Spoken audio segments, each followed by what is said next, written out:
from the pista except left side entrance to the basilica on the right side. This is the first day, Thursday, first day of the 9 days novena.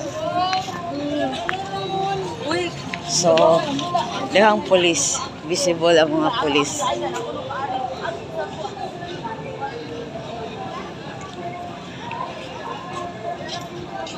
So, gikan sa iskina sa Osmeña Boulevard, corner Colon Street, dito ra kutob ang jeep.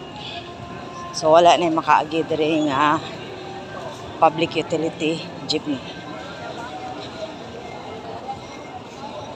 So, padung koron on my way to the Basilica to attend the 1 p.m. Mass Novena. 1 p.m. Unya late na ko. Kay 1:05 na. Sinara ang pabuhatan diya og sinina sa sabon.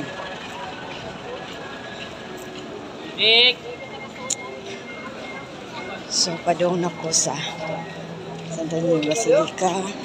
So, nasa sides ang mga nagbaligyaw religious items. Agoy, puno na. Hindi na ako kasod. So, diri na lang ko sa gawas sa kilid sa simbahan. Naaman sa chay mga monitors niya abot man ang speaker dere. So muna mga tao diha na lang ng lingkod o nagtindog while listening to the mass inside. So diha sa doy pag-agian kay exit padong nas exit area, diha padong sa entrance area to the left. So kita mo dako kay ang monitor. So kanisad ang area nga communion station.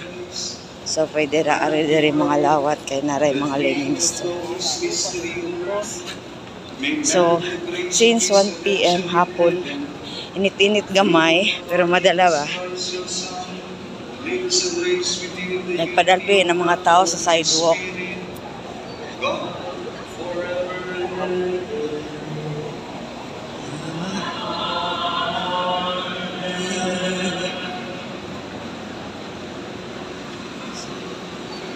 Na Basilica.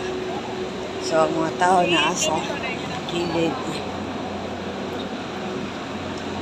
A reading from the letter of St. Paul to the Philippians.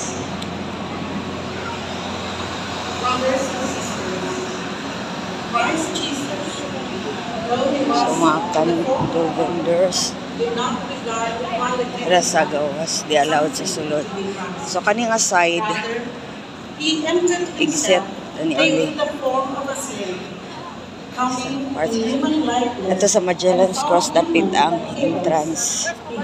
So, di lang ko musod. Ari na lang ko sa gawas.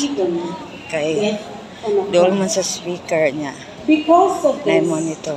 God greatly So, exalted tambong sa ko him guys ha. and